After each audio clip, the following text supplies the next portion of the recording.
Now, when you're sitting in Buffalo or in Toronto or in Montreal and you're thinking of moving to a place where you can have warm weather all year, you can garden all year, you can have this tropical garden surrounding you every morning when you wake up. I've had the chance to experience that. I want to report back at what exactly happens. The idea of this garden being incredibly gorgeous and prolific and working and providing you with food and all this stuff is a dream. It is a dream come true. But I'll tell you something, it doesn't come easily. You basically can't say to yourself, okay, I've got 365 days to create this canvas. Yes, the growing conditions, especially here where I am, it never gets warmer than 22 degrees. We have sunlight, we have rain. We had a huge drought for a while, but now we've got the rains back. And everything grows. But everything has an expiry date.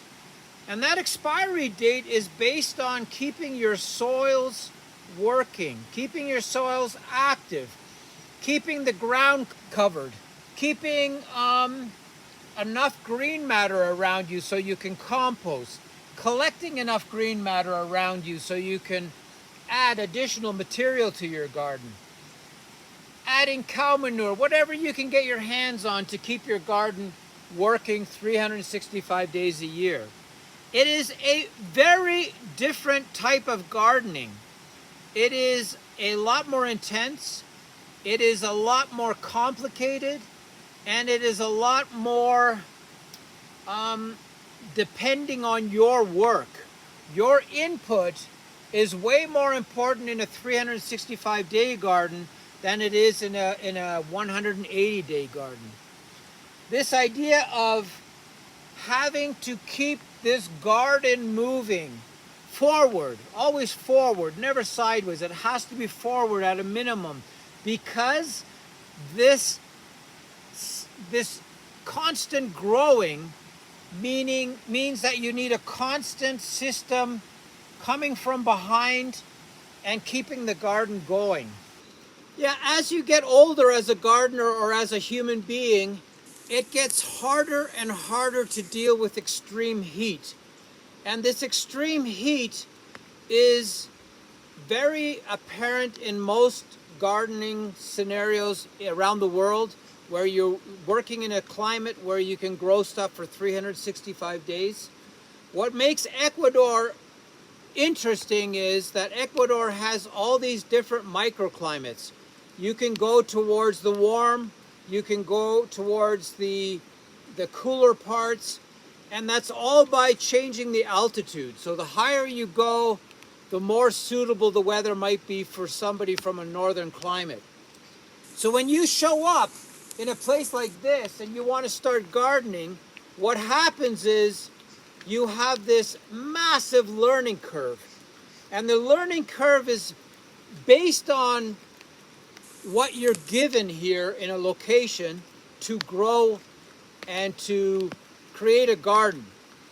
What you're given is not a lot. You know, a lot of people would think, okay, you show up in this paradise or this cool climate or this warm climate and you're going to start growing. That is the best thing to do. Start getting stuff in the ground. Start learning how plants behave. Start learning how good or bad your soil is. All those things are part of experiencing that 365-day process where you're growing constantly, where you're able to put seeds in the ground constantly. You're able to harvest green matter all the time.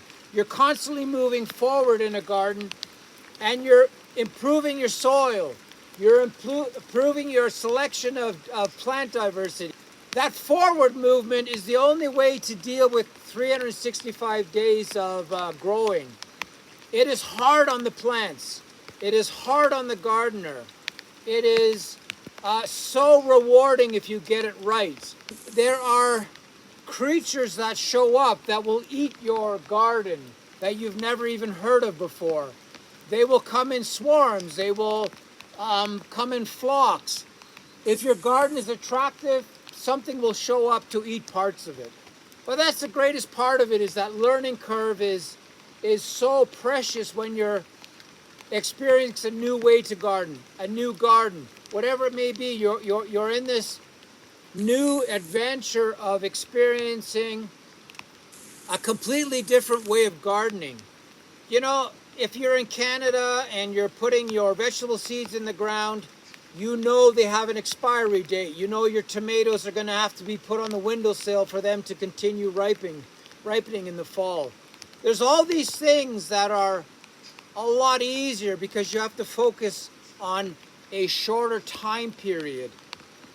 Here, with this soil being this thin and this lousy, you have to put your efforts somewhere else. You have to say to yourself, okay, I'm going to grow green matter to improve my soil. I'm going to compost all that green matter. I'm going to pick plants that create a lot of green matter. I'm going to be a seed maniac. I'm going to get seeds from everywhere. I'm going to put them in the ground everywhere. I'm going to do all these things that to keep my soil covered, to keep my soil working, to keep the garden moving forward and growing higher and higher so that it provides shade. So in 365 gardening, your objectives are very different. You have more opportunities, yes, but you also have this problem where you cannot allow your garden or yourself to get tired. You have to constantly push the envelope to get your ground growing completely with vegetation so there's no room for the sun to get in there. You need to figure out when there's droughts how you're going to get water to all your plants. You're going to figure out how you deal with high altitudes, how your plants deal with high altitudes. There's so many things that you're going to learn that will make you change the way you garden and the way you look at how you create something unfamiliar. This type of gardening will be very, very unfamiliar to many, many gardeners. And this unfamiliarity is what makes this 365-day adventure super exciting. And the learning curve is up to the gardener. How fast are you going to learn how this system works where your plants don't get a break? How do you deal with that? How do you use plant diversity to keep your soil very strong? All these little tips and tricks are the way you're going to get a garden that will cover everything, will grow in such a way that it's interwoven and your earth is protected. And next time you're dreaming about having a garden that you can work in and enjoy 365 days of the year, it is a very different adventure. It's beautiful, it's exciting, but it's hard work, and you have to basically leave a lot of your knowledge at the door when you come to a place like this in Ecuador. And you got to get cooking, you got to get learning, you got to make sure you can figure out how to move something complicated forward. Many issues, many solutions, and it's up to the gardener to be tolerant of these odd occurrences that will set you back all the time. Yeah, I don't think there's been a time period in recent history where people are so unsatisfied with the way they live, the way they earn money, their sense of contentment. There's never been a time period that has created so many people that want to be on the move. You know, they want to leave their country that has served them well for so many years. There's never been a more dynamic lifestyle of leaving, wandering, and moving to new places. Ecuador is a very inexpensive place. It has good weather. There's all kinds of oddities that happen in this country. But overall speaking, it's probably one of the best places you could move to. especially if you're a very tolerant human being. And back to this gardening scenario, you could pick exactly the temperature you wanted every day. You could say, okay, I want 25 degrees every day, and that equates to 1,750 meters above sea level. That's a bit too warm for me. I want 22 degrees. I want to have a garden where I can work in the middle of the day without getting sunstroke. So you'd go to 2,100 meters. So in terms of picking your weather, picking your growing conditions, picking a place where you'll feel 100% comfortable, there is no better country than this small little country of Ecuador. Ecuador has the largest amounts of rivers compared to the square meters of the country. It has more rivers than any other country. It has water coming out of the sides of the hills everywhere. They call it Aguador, so there is quite a bit of water in, especially in the Andes. So if you have any sense of what you're looking for and you make yourself a wish list, this country probably will be one of the easiest to find. 25-degree weather all day long. And it goes down to maybe 12 at night, 14 at night, 16 at night.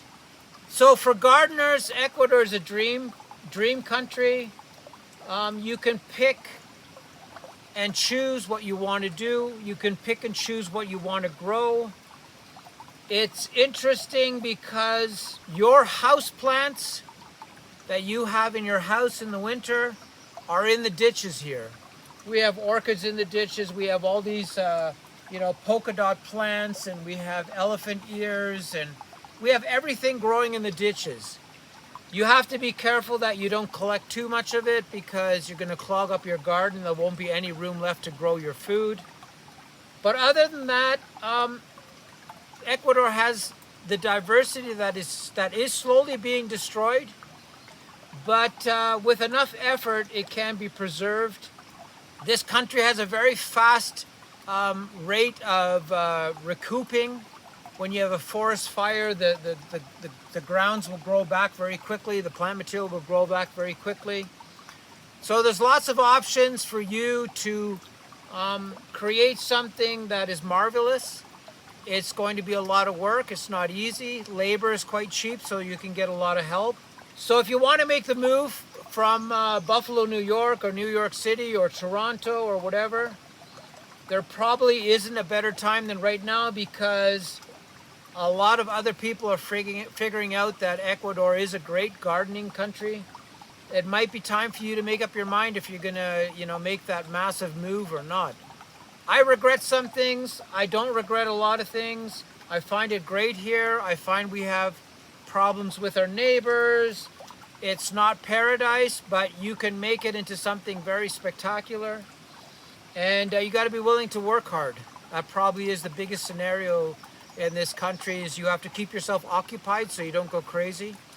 You have to remember you can't buy everything you want here. You have to remember that your neighbors probably don't want you as a neighbor. So you're best off ignoring them, moving on with your project, and doing the things that are important to you, and you'll do just fine here.